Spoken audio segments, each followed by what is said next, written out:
কুমড়ো শাক দিয়ে তৈরি করেছিলাম এক ধরনের বড়া, সেই রেসিপিটা শেয়ার করব আপনাদের সাথে।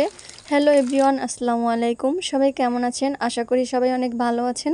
Welcome to my page Shantaz village lifestyle. ভিডিওটি না টেনে সম্পূর্ণ দেখার অনুরোধ রইল। সকালে উঠে দেখি প্রচুর পরিমাণে বৃষ্টি হয়েছিল, তখনও হালকা হালকা বৃষ্টি পড়ছিল, কিন্তু ওয়েদারটা ছিল ভীষণ সুন্দর।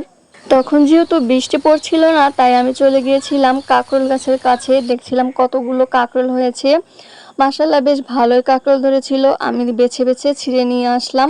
বেশ কিছু কাঁকরোল পেকে গিয়েছিল, যেহেতু বৃষ্টির কারণে অনেক দিনেই বের হওয়া যাচ্ছিল না, তাই অনেকগুলো কাঁকরোলই পেকে গিয়েছিল। এই তো তারপরে সারাদিন আর কোনো ভিডিও ক্লিপ নেওয়া হয়নি। তারপরে চলে আসলাম একেবারে বিকালবেলা। ভাবলাম কিছু একটা বানাই। সকালের দিকে আমি একটু ডাল ভিজিয়ে রেখেছিলাম, সন্ধ্যায় বড়া বানাবো, সেজন্য আমি ডালটা ভালোভাবে ধুয়ে পরিষ্কার করে নিয়েছি। তারপরে পেঁয়াজ আর রসুন আর কয়েকটি বোম্বাই মরিচ দিয়ে ভালোভাবে ব্লেন্ড করে নিয়েছি।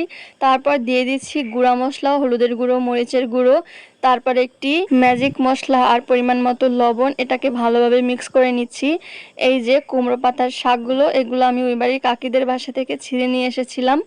এখন এটাকে খুব ভালোভাবে ডাঁটটাকে ভেঙে নিচ্ছি। তারপরে ডালের যে মিশ্রণটা ছিল সেটা আমি শাকের উপরে খুব ভালোভাবে এরকম করে দিয়ে দিচ্ছিলাম।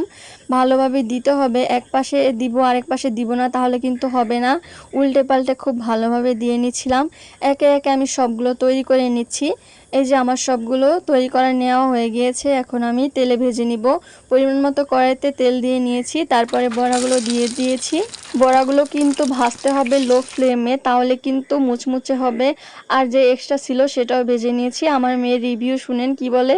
মাশাআল্লাহ, আমার দুই মেয়ে কিন্তু বড়াটা অনেক পছন্দ করেছে এবং খুব মজা করে খেয়েছে। বড়াটা কেমন এটাই হয়েছে? আমার কাছে অনেক অনেক শান্তি। সত্যি? Thank you. ওয়েলকাম। আমার ভিডিওটি শেষ পর্যন্ত দেখার জন্য আপনাদেরকে অনেক অনেক ধন্যবাদ। আর কে কোন জেলা থেকে আমার ভিডিওটি দেখছেন কমেন্ট করে অবশ্যই